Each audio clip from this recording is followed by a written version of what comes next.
Just like, what the fuck? Oh shit. Iris. Iris's story begins in a supermarket, where she locks eyes with Josh. As he fumbles and drops some oranges, they share a laugh. But then, she wakes up. It was just a dream of their first meeting. In reality, they're on a road trip, following a path so remote it's not even on the map. Their destination, a secluded lake house, far from civilization. At the door, they're greeted by Kat, an old friend of Josh's, who barely acknowledges Iris until Josh speaks.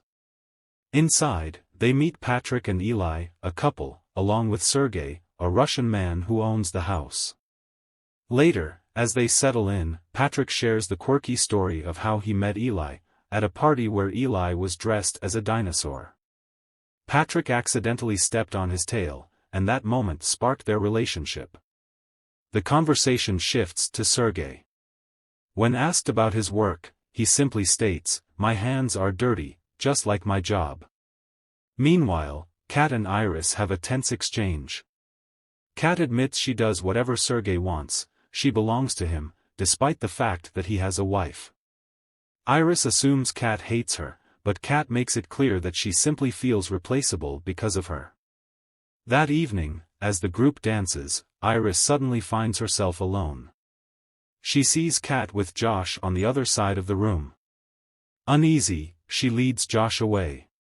Later, in bed, they sleep together, but afterward, Josh quickly dozes off. The next morning, as they prepare to go to the lake, Iris talks about the weather in detail. What's the weather? It's currently 72 degrees with an 83% chance of rain in the evening. It never gets old. Josh tells her to go ahead, he'll join her after his shower. Unbeknownst to her, the moment she leaves, he secretly plugs in a mysterious device. At the lake, Iris reaches into her pocket, fingers brushing against a knife. But when Sergey arrives, she quickly hides it. He makes small talk, saying he hopes she enjoys the lake house, it's a beautiful place. His words convince her to stay a little longer. Then, he asks her to put sunscreen on his back, grabbing her hand and claiming it was Kat's idea. Iris, now uncomfortable, tells him to stop.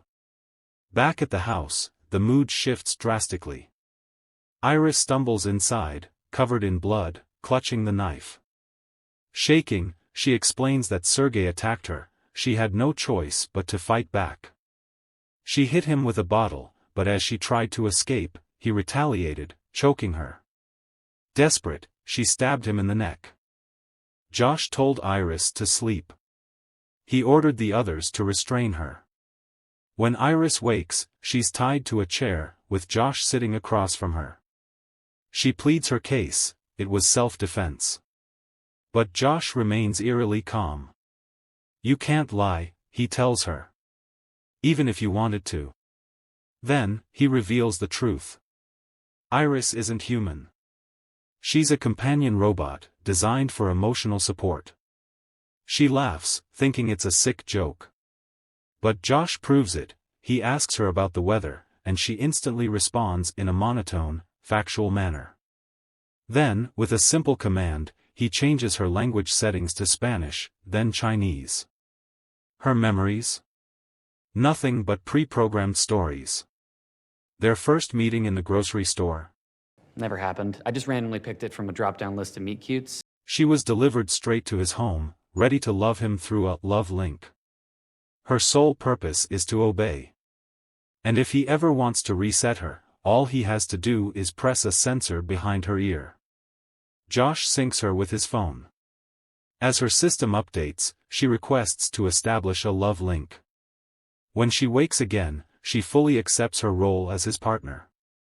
Kat interrupts, urging Josh to shut Iris down. As they argue, Iris sees an opening. She subtly breaks free, then, in a sudden attack, snatches Josh's phone and escapes.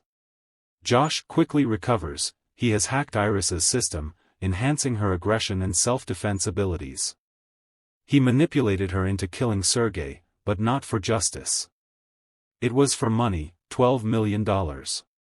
Eli realizes the whole trip was a setup. The money was supposed to be split 3 ways, Josh, Kat, and Eli. But Eli demands a cut for Patrick too. That's when the final truth is revealed: Patrick is also a robot.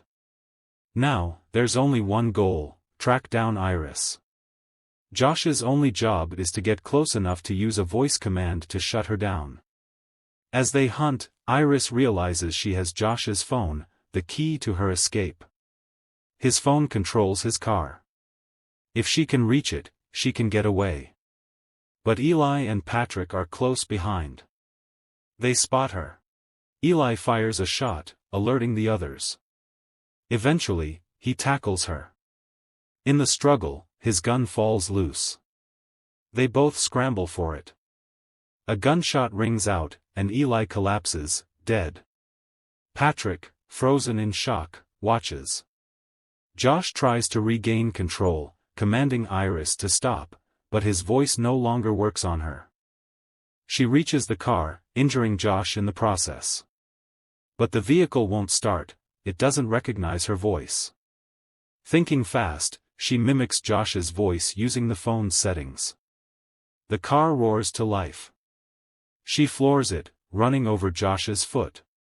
Limping in pain, Josh stumbles back inside, grabbing Sergey's phone. He reports his car as stolen.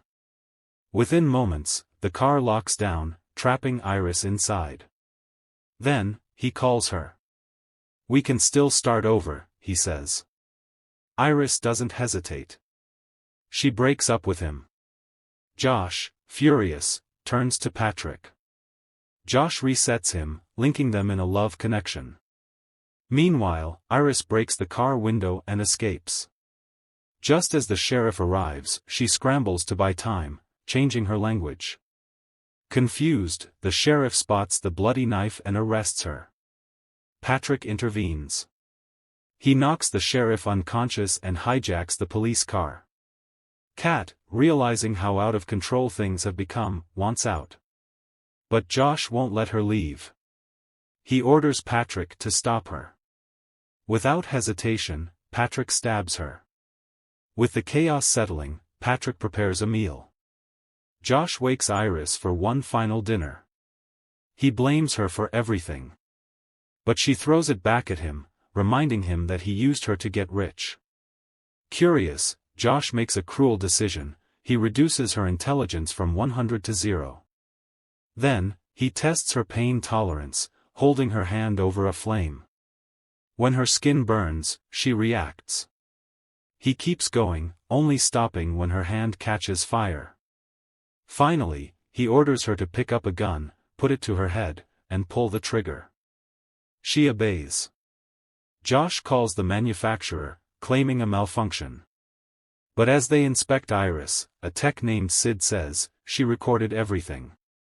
The evidence isn't stored in her head, it's in her stomach. Josh panics and orders Patrick to kill the techs.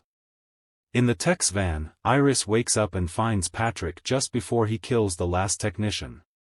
When Iris confronts him with the truth, that Josh never cared about him, he finally believes her. Instead of fighting, Patrick chooses to end himself. Grateful, the technician adjusts Iris's settings, giving her full control. In the final showdown, Josh faces Iris. He tries to manipulate her emotions, breaking her down. But this time, it doesn't work. Go to sleep, Josh.